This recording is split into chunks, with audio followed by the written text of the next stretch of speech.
Bonjour Philippe Rier. Bonjour. Bonjour Philippe, merci d'avoir accepté de nouveau ce rendez-vous du Club Lamartine qui est diffusé en vidéo sur Facebook, YouTube et en podcast sur Deezer, Spotify et Apple Podcast. Philippe, tu es journaliste politique et donc tu as l'habitude, et les spectateurs et les auditeurs ont l'habitude de te voir ou de t'écouter tes analyses au Club Il Lamartine. paraît, oui. Et ils sont de plus en plus nombreux. Et si, quand nous avons échangé sur les régionales, nous disions que cette élection serait une primaire, une pré-primaire de la présidentielle. Au vu des résultats, est-ce que c'est une catastrophe pour La République En Marche, le Front National, le Rassemblement National et les écologistes? Bon, d'abord, c'est quand même, il faut se dire que c'est une élection particulière, hein.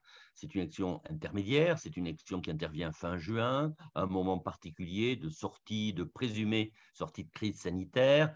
Bon, il y avait tout un tas de paramètres qui ont fait que les Français ne sont pas forcément sentis très concernés par ce scrutin. La lisibilité aussi de deux scrutins concomitants, les départementales et les régionales en même temps, c'était une première également. Des grands cantons, la notion de binôme, que je t'avouerai, j'ai presque découvert, hein. On a parlé de binôme à Ça l'issue des existait hein, déjà la cantonales. dernière fois. Bon. Ouais, mais là, ça a été vraiment, enfin, ça avait disparu cette notion, le binôme. Et là, on s'est aperçu que MeToo était un peu passé par là, les binômes. Enfin, on s'installe dans une nouvelle société politique, une nouvelle façon de faire, et les gens se sont sentis peut-être éloignés du canton qu'ils connaissaient avant, qui était plus étroit. Et ce sont de plus vastes cantons avec un binôme et souvent une parité, bien sûr. Bon, donc tout ça, c'était un paramètre que n'ont pas du tout vu appréhender les instituts de sondage. Et par conséquent, les médias, et par conséquent, tous les spécialistes qui défilent sur les chaînes d'infos, et par définition, toutes les chaînes info, et donc tout ce petit milieu médiatico-politique, c'est un petit peu auto-intoxiqué sur le fait que il allait y avoir un basculement de deux, trois régions vers le Front National, que ça allait être une heure de vérité pour les candidats présumés chez les Républicains, etc., etc. Bon, bah, tout ça, c'est un petit peu autodétruit, hein. La disquette, c'est un petit peu autodétruit. L'enregistrement aussi. Et puis, comme chaque fois qu'il y a des élections, en fait, on est toujours surpris par quelque chose. Bon, là, on a été massivement surpris par la faiblesse de la participation. Bon, ça, c'était dingue, hein. Il y a eu un décalage quand même de 8 points, en gros, par rapport aux estimations et par rapport à la participation réelle. 8 points à la baisse.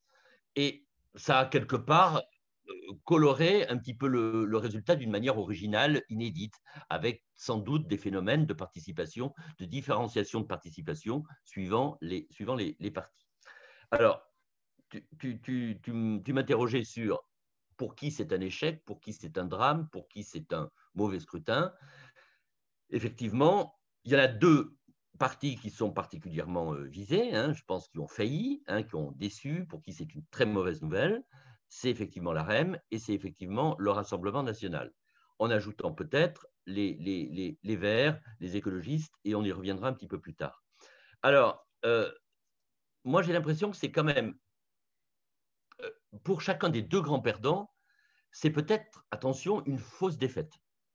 Il faut être Oui, c'est une prudent. défaite en Il trompe-l'œil. y a peut-être des défaites en trompe-l'œil. Et il peut y avoir des cordes de rappel et il pourrait y avoir une vengeance, enfin un rattrapage un petit peu cinglant et ahurissant, un petit peu lors de la prochaine présidentielle, avec un électorat dormant, en fait, qui n'est pas allé voter, aussi bien des frontistes que des partisans d'Emmanuel Macron, donc une espèce d'attentisme du fait de gens qui se disent bah, on se réserve pour la suite, on attend que ça se décante et on se réserve pour le grand scrutin. Attention aux défaites en trompe-l'œil. Mais objectivement, tu l'as dit, ce sont des défaites. Si tu veux, on va les passer en revue.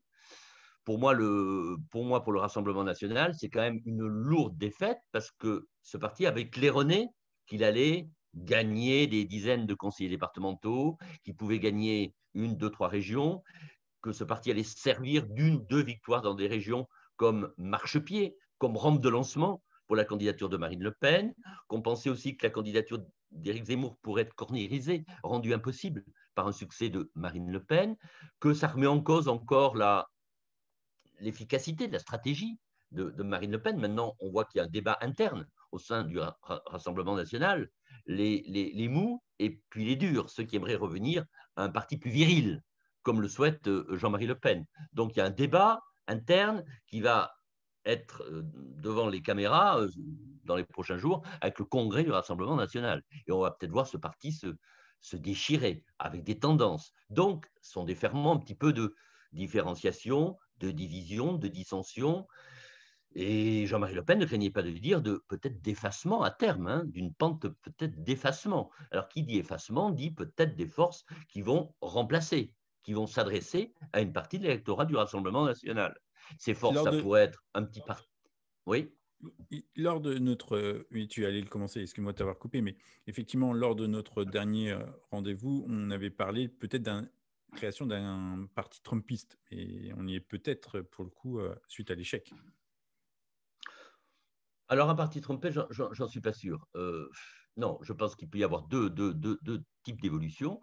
Qu'il peut y avoir, si l'opération Zemmour s'installe, s'il y a une candidature, on y reviendra. Moi, je ne crois pas trop du tout même à la pérennité de cette candidature. Je n'exclus pas qu'il y ait une prise de parole, qu'il y ait une intention d'être candidat, mais peut-être plus pour alimenter le débat, pour aider au débat politique. Enfin, un positionnement qui serait particulier. Parce que moi, je ne le vois pas. Je ne vois ni le financement, je ne vois pas les troupes, je ne vois pas les alliés. La fenêtre de tir, l'estimation qu'on donne à la candidature de Zemmour autour de 5% me paraît faible. Même les partisans de Zemmour ne sont pas forcément convaincus par l'homme en tant que candidat à la présidence de la République. Je ne vois pas du tout les propositions aussi en termes économiques, en termes de politique internationale. En termes économiques, il y aurait des grandes divisions parce que Zemmour n'a pas vraiment d'idées très arrêtées entre des idées étatistes et des idées très libérales. Donc, il se retrouverait face aux mêmes contradictions. Et puis, la seconde, oui. Est-ce que tu comparerais la situation de Zemmour avec, dans les années, sauf erreur de ma mémoire, fin 90, début 2000, des souverainistes qui ont essayé de se rassembler, mais il y avait comment dirais-je, un emballement intellectuel de dire oui, l'échevènementiste avec ses couteaux, hein, c'est ça, Paul-Marie Jean-Pierre Couteau. Couteau. Paul-Marie Paul-Marie Couteau. Couteau. Alors, Et, ça avait beaucoup prospéré avec en toile de fond l'Europe, les débats européens. Donc, ouais, ce c'est ça. courant souverainiste incarné au RPR par Charles Pasqua, avec Philippe de Villiers et avec quelques intellectuels comme Paul-Marie Couteau, effectivement, il y avait, à l'occasion des élections européennes, et puis même au sein du RPR, il y avait une petite tendance qui, d'ailleurs, s'est illustrée, a débouché avec l'initiative de Nicolas Dupont-Aignan, qui lui-même s'est émancipé. Et bon, tout ce courant-là, il y avait un petit courant souverainiste. Mais tu vois bien qu'il s'est un petit peu dispersé. Que ça n'est pas allé très très loin, que eux-mêmes, Charles Pasqua à l'époque et Philippe de Villiers, se sont disputés, que tout ce petit monde, en fait, il pense avoir des idées assez proches et en fait, très vite, face à l'exercice du combat politique, ils se divisent. Ça, c'est un petit Hmm. peu, excuse-moi de toujours la présenter, mais je pense qu'elle est essentielle. Dans les partis extrêmes, on dit qu'il y a beaucoup de divisions dans les grands partis traditionnels, mais au moins, il y a des systèmes, des mécanismes de régulation du débat. Hmm. Quand il y a des divisions dans les partis extrêmes, ça castagne, c'est le baston. Il y a quelque part mort politique de l'autre. Hein, et donc, ça peut être très violent. Il y a des divisions et ça devient très ambiance pied-nickelée, tu vois ce que je veux dire? Ouais. Et ça se voit, et du coup, ça discrédite, et du coup, ça va pas très loin. Voilà. Donc, il n'y a pas eu vraiment un parti souverainiste, si ce n'est celui de Dupont-Aignan, hein, qui est assumé, hein, mais qui fait 5 à 6% chaque fois. Mais depuis 20 ans, 25 ans, il fait ça. Et tu as voilà, tu as eu la tentative autour de Chevènement, bon, mais c'est pas allé non plus très loin, hein, autour de Chevènement, de rassembler des souverainistes de droite et de gauche. Non, les souverainistes, ils sont quand même chez Marine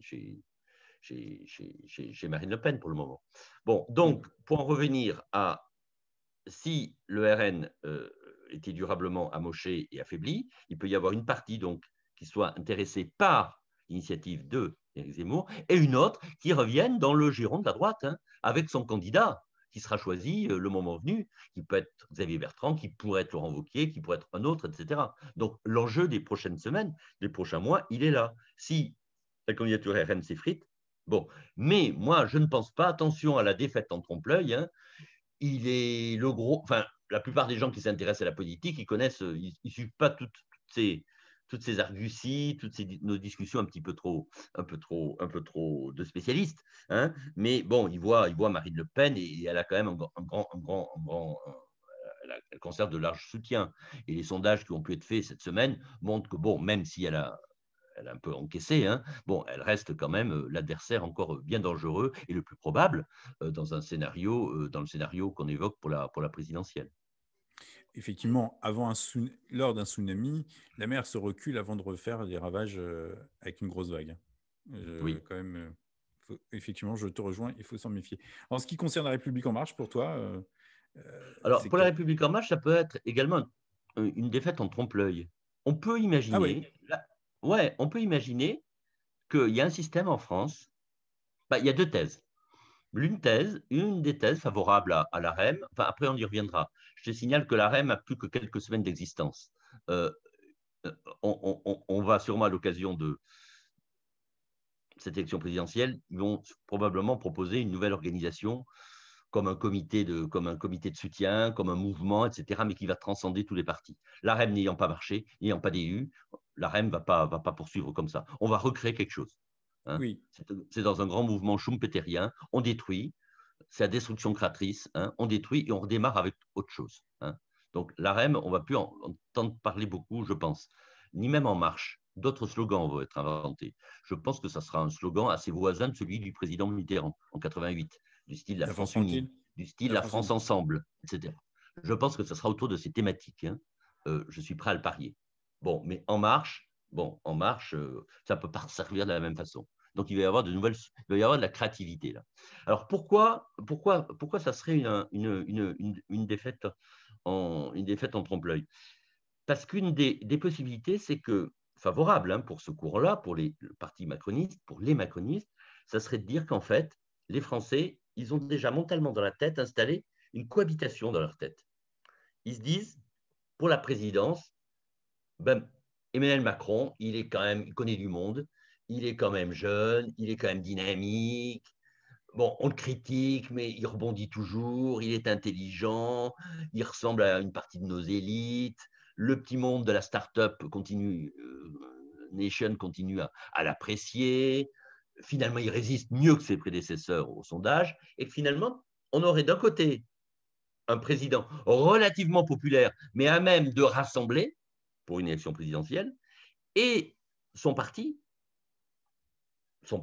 ses forces, son parti en tant que parti, finalement rejeté lors d'élections locales, intermédiaires, voire peut-être demain législatives. Et là, ça posera un problème. Et les Français accordant leur soutien, là, pour ces élections, au parti traditionnel.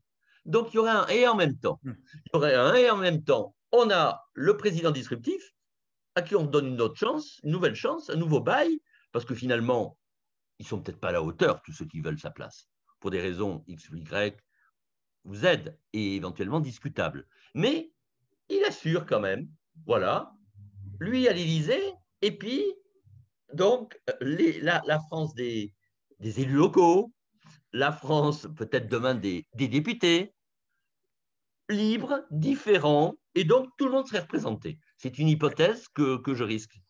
Alors, effectivement, là, je te rejoins entièrement sur cette hypothèse et je la trouve très intéressante. Je ne l'aurais pas formulée ainsi, mais effectivement, je te rejoins. C'est effectivement, là, on serait dans le système purement 5e République, c'est-à-dire le côté homme, entre guillemets, providentiel, charismatique, et un côté, effectivement, de cohabitation, comment Non, je ne dirais-je, dirais pas que c'est du. Je ne suis pas d'accord avec toi. Le système pas purement cohabitation. 5e République, c'est De Gaulle avec un parti puissant, etc. Mais Non, là, il je n'aura trouve pas que ça serait. Macron.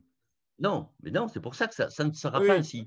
Donc, ça va être une construction très baroque, avec un oui. président comme une espèce de reine d'Angleterre, mais ayant beaucoup de pouvoir, Oui, et en ok. dessous, des majorités centristes, des coalitions, avec des partis. Il y aura peut-être le MoDem, tantôt avec la gauche, tantôt avec la droite, mais qui aurait sa propre vitalité et Hmm. sa propre dynamique.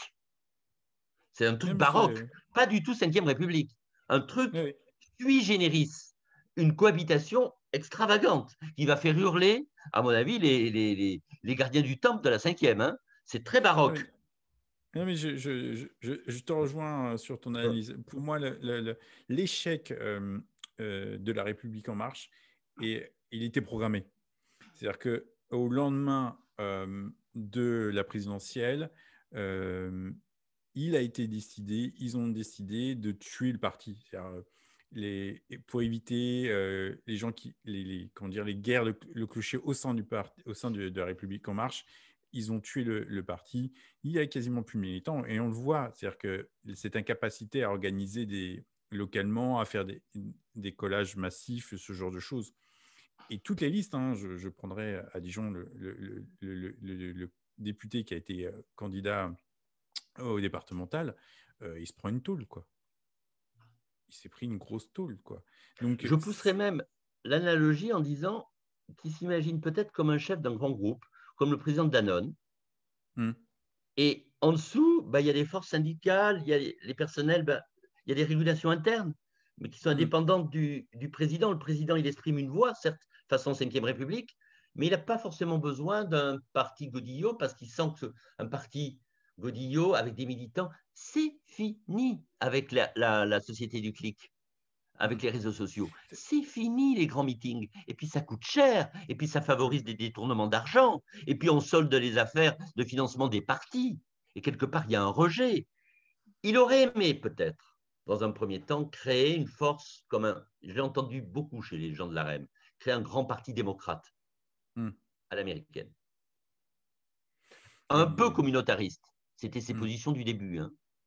Il évolue en ce moment avec son Hmm. interview de Elle, Ouais. etc. Il revient dans un schéma pour séduire la droite. Mais Hmm. je pense qu'il aurait bien vu une France avec Et des conservateurs la gauche universaliste.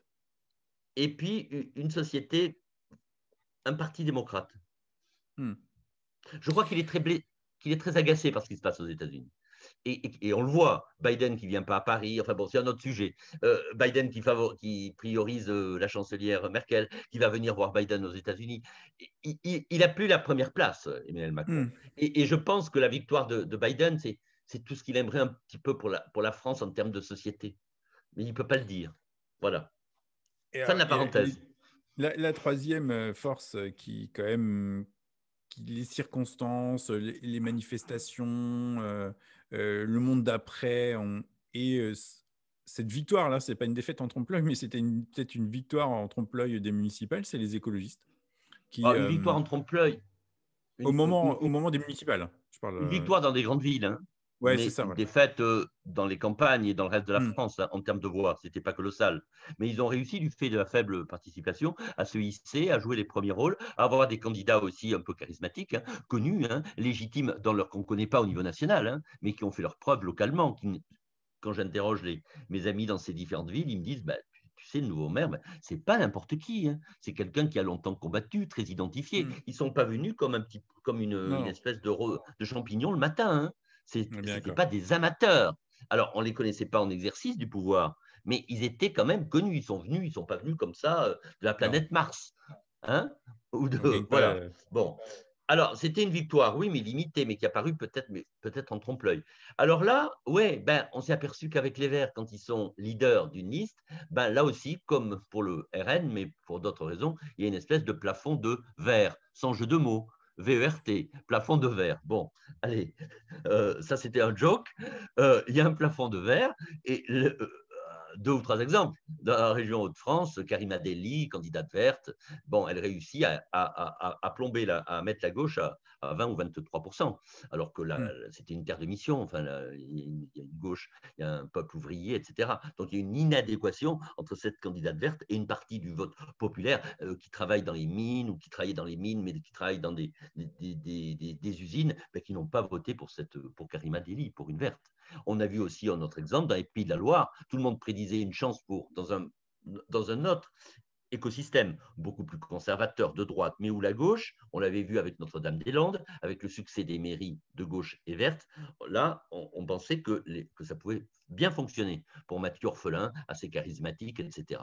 Bon, là, il passe devant au premier tour le candidat socialiste, et l'amalgame ne se fait pas, et hier, je lis que le président sortant du conseil départemental de Loire-Atlantique, PS, qui cède sa place à un autre PS, parce que la Loire-Atlantique est restée PS, a confié, ouais, au second tour, j'ai mis un bulletin Garot.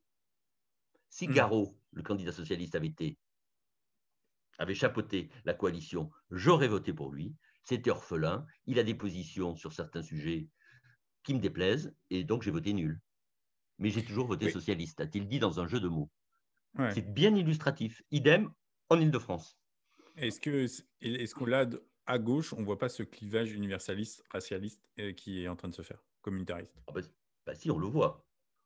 On le voit. Non, mais ça, on le voit, mais ça, c'est tellement. Oui, on le voit. Bon, mais au-delà de ça, du Mais constat qu'on entend. ce que je veux dire, c'est est-ce que la scission, elle est tellement profonde que c'est une association qui ne marchera pas?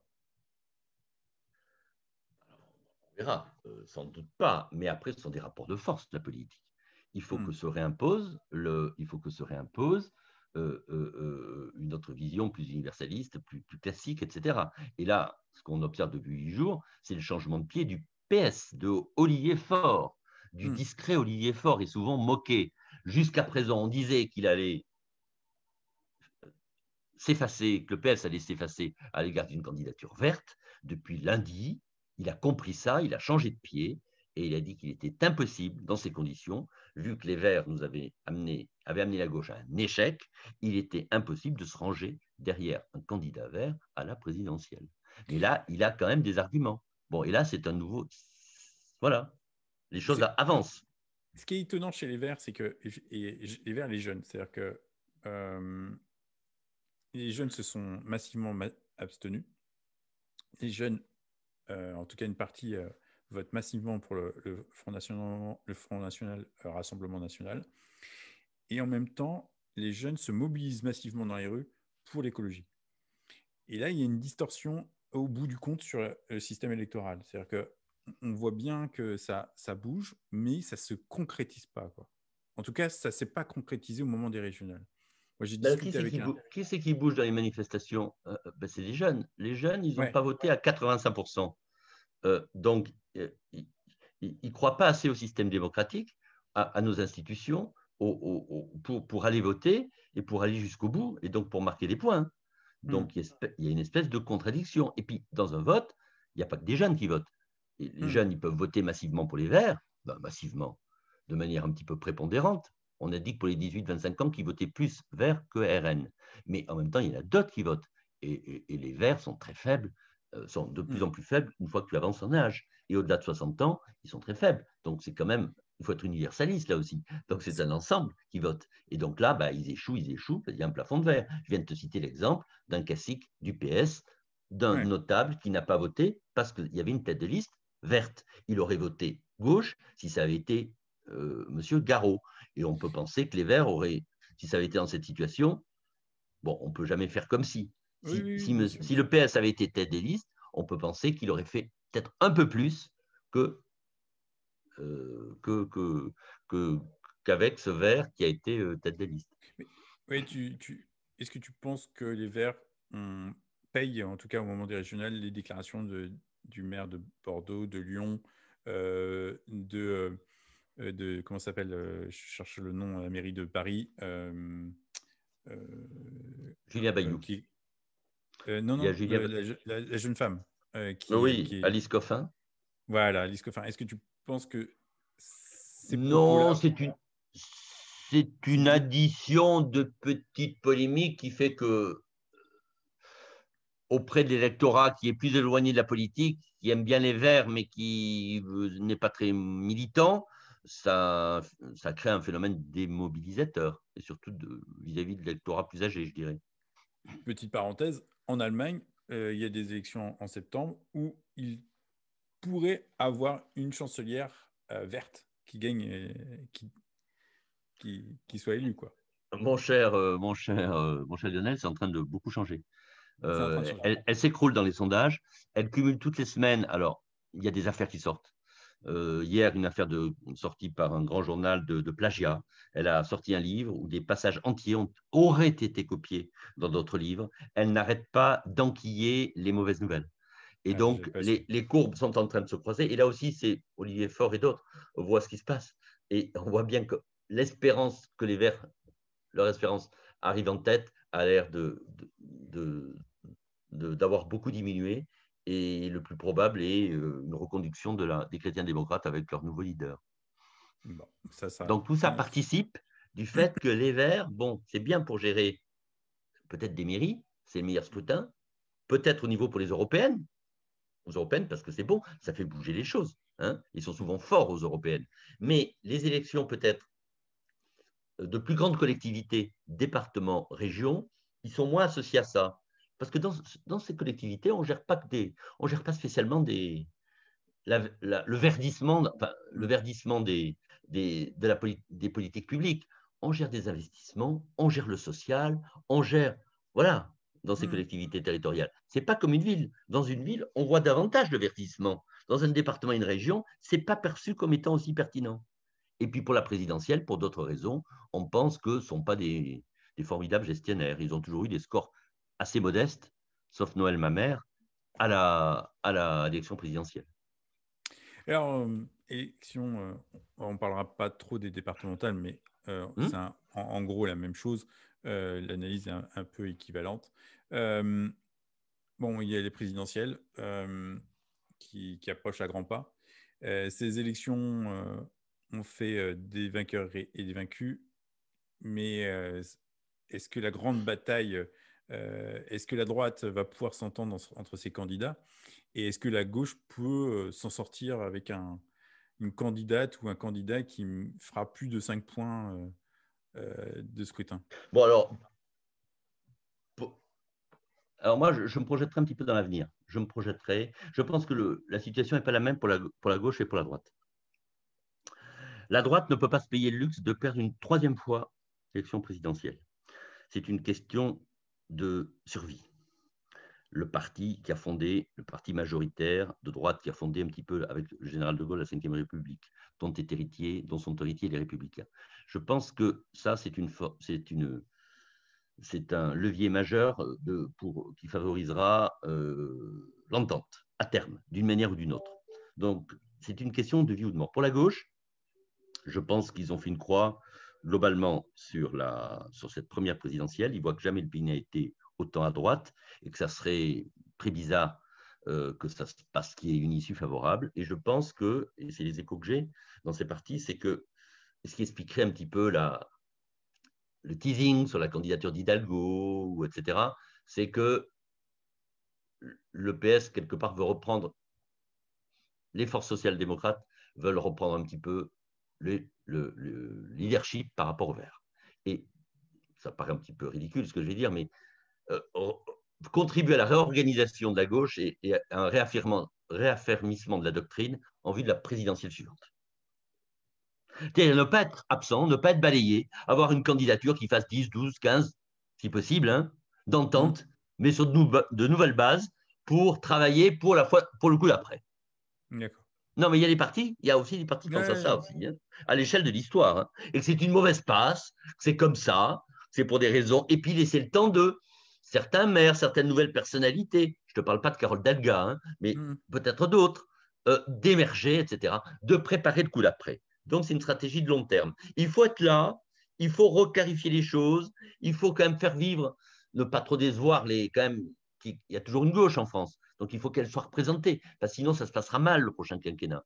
Il faut canaliser ces forces de gauche, parce que sinon, elles risquent d'exploser, soit en allant chez les Verts sur des positions un petit peu ahurissantes, intersectionnelles, enfin, tu connais les débats, soit aller carrément vers le Front National. Par contre, pour la droite, ça se présente différemment. Ils ont perdu les deux, avec François Hollande, puis Emmanuel Macron, le second tour. Et là, il y a une question, on resserre les rangs. Alors, ils peuvent se disputer, mais moi, les choses étant ce qu'elles sont là, je me risque un petit peu en ce début de mois de juillet à esquisser quelques pistes d'organisation. C'est-à-dire, je pense que des 3 candidats qui sont cités, il n'y en a guère que 2 qui en veulent et qui seront là, in fine. C'est Xavier Bertrand et ça va être Laurent Wauquiez. Je ne crois pas du tout à l'hypothèse Valérie Pécresse. Parce qu'elle a autant elle est très appréciée en tant que présidente de région, c'est pas parce qu'elle est femme, hein, c'est pas pour des raisons de sexisme, mais je crois qu'elle ralliera l'un des deux camps dans un schéma de tandem. Et je pense plutôt que le moment venu, elle peut servir d'appoint et de complément à une candidature de Xavier Bertrand, avec l'idée peut-être de prétendre à Matignon et de conjurer le sort des femmes à Matignon qui, depuis Édith Cresson, il n'y a plus de femmes, et on est quand même une anomalie. Il y a une anomalie française là-dessus par rapport à ce qui se passe dans les... Bon, alors, elle a ce trésor, c'est une femme, elle a des capacités.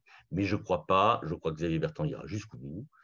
Voilà. Bon, alors après, je pense que cette organisation entre Valérie Pécresse et Xavier Bertrand, ça sera Gérard Larcher qui présidera à ces noces, à ces fiançailles, à ce rapprochement, le moment venu. Mais qu'il ne faut pas le faire trop vite. Il faut qu'il y ait un débat qui s'installe quand même.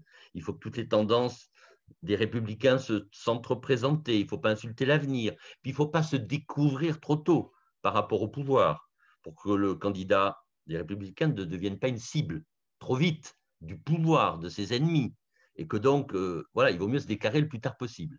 Mais en même temps, ils sentent chez les républicains qu'il faut faire quelque chose, qu'il faut animer le débat, qu'il faut créer un buzz sur une compétition, sur des divergences, sur un débat démocratique, parce que sinon, Emmanuel Macron et les macronistes vont s'activer pour retourner à nouveau peut-être pas l'occasion du remaniement, puisque je crois que rien de trop va bouger, mais pour promettre à des élus de droite une place dans la campagne des macronistes, pour que dans le sillage de Christian Estrosi, d'autres élus de droite viennent renforcer le flanc droit d'Emmanuel Macron. Donc tout ça, c'est assez subtil. Il y a des jeux de rôle, des jeux de posture, mais la vraie campagne, effectivement, avec les candidats, elle ne doit pas démarrer trop tôt, parce que sinon, les gens en auront marre de les avoir vus déjà s'entre-déchirer, s'entre-tuer, et je ne te garantis pas la participation. Hein, parce que l'autre truc, la grande surprise, il se pourrait que la participation à la présidentielle continue à baisser par rapport à la dernière fois. Oui, parce que sur le papier, quand on regarde la liste des candidats, il n'y a quand même pas... Il y a un président qui sera un peu usé par deux, trois crises. En plus, Oui, le variant Delta, est-ce qu'il va enflammer le débat à la rentrée? C'est fort probable. même Euh, avant. Même avant, tu as raison. Et en fait, la problématique, c'est que pour le moment, dans les candidats sur le papier, il y a pas de gens charismatiques qui emportent les foules, quoi. Non, c'est Euh, l'atout d'Emmanuel Macron. oui, c'est-à-dire qu'on peut se retrouver dans un scénario qui ressemble au régional, c'est-à-dire dans une forme de statu quo avec une forte abstention Alors, par un pied de manque nez, de... alors, je fais une pirouette, mais un truc qui est marrant, c'est qu'il s'est fait lire sur le dégagisme. Hmm, Eh ben, là, les présidents de région n'ont pas été dégagés. c'est Tout est ça. dit que le président de la République ne sera peut-être pas dégagé non plus. Oui, parce que les gens ont quand même ont choisi de pas s'exprimer, quoi. Hmm. Alors, il peut se passer quand même des choses d'ici là. Et, Effectivement, le variant, il peut y avoir des crises. hmm, Des crises. Bon, je n'exclus pas que l'affaire de Dupond-Moretti tourne mal, évolue mal, hein, qu'ils soient hmm. mis en examen et qu'il y ait pour le coup, qu'ils doivent remplacer le ministre Un de la remaniement. Justice. Ça serait un gros pépin à gérer. Et par qui le Hmm, remplacer? Parce qu'il hmm, représente un peu l'aile gauche. hmm. Si on met à la justice quelqu'un qui soit droitier, ben la messe est dite. Hein, les gens de gauche, ils vont se dire c'est pas possible. Bon, Yeah. il peut y avoir ce grain de sable, hein, et il va être gros le grain de sable. Ça a l'air mal parti pour lui. Hein, il a perdu en crédibilité. C'est un petit peu ridiculisé. Ça peut être un gros truc politique comme ça. Et puis, Bah, ce qu'on avait évoqué la dernière fois, il peut y avoir des boules puantes qui viennent, qui touchent tel ou tel, hein, mais la Macronie en particulier. bon, voilà ce qui s'annonce peut-être un été meurtrier. Euh, Non, ça ne va pas être un été meurtrier, ça va être un été déjà marqué par le delta, je pense. Parce ouais. que je trouve que chaque jour, il y a des informations nouvelles et que mentalement, on redevient un peu cerné. Bah, il y a une forte accélération, quoi. Oui. Bon, bah, Philippe, on se dit rendez-vous à bientôt. Oui. Pendant l'été, peut-être.